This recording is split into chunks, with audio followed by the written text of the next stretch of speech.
அனைவருக்கும் அன்பான வணக்கம்.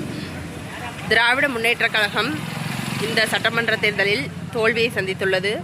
ஏற்றுக்கொள்ள முடியாத ஒன்றாகத்தான் இருக்கிறது. ஆனால் மக்கள் மாற்றத்தை விரும்பியிருக்கிறார்கள்.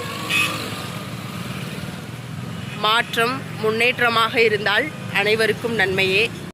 தேர்தல் களத்திலே பங்கு பெறும் கழகம் வெற்றிதனை ஈட்ட கலைஞரின் இதயம் நம்புவது உனைத்தான் உடன்பிறப்பே. தூக்கத்தை துறந்து பசிதனை மறந்து வியர்வையில் குளித்து வெற்றிதனை எடுக்க ஓடோடி வா, ஓடோடி உழைப்போம் உடன்பிறப்பே. இப்படிப்பட்ட முத்தமிழறிஞர் டாக்டர் கலைஞர் அவர்களின் அந்த வரிகள், அந்த பாடல்கள் நமக்கு இப்போது நினைவுக்கு வருகிறது.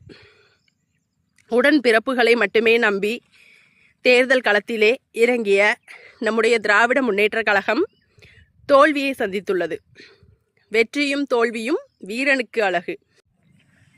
ஆட்சி மாறலாம், காட்சி மாறலாம், கட்சி மாறமாட்டோம். அன்றும் இன்றும் என்றும் என்றென்றும் கருப்பு சிவப்பு தான். என்றென்றும் திராவிட முன்னேற்றக் கழகத்தின் தொண்டர்களாக நாங்கள் இருப்போம். திராவிட முன்னேற்றக் கழகம் எதிர்க்கட்சியாக இருந்து மக்களுக்கு சிறப்பானதொரு சேவையை செய்யும்.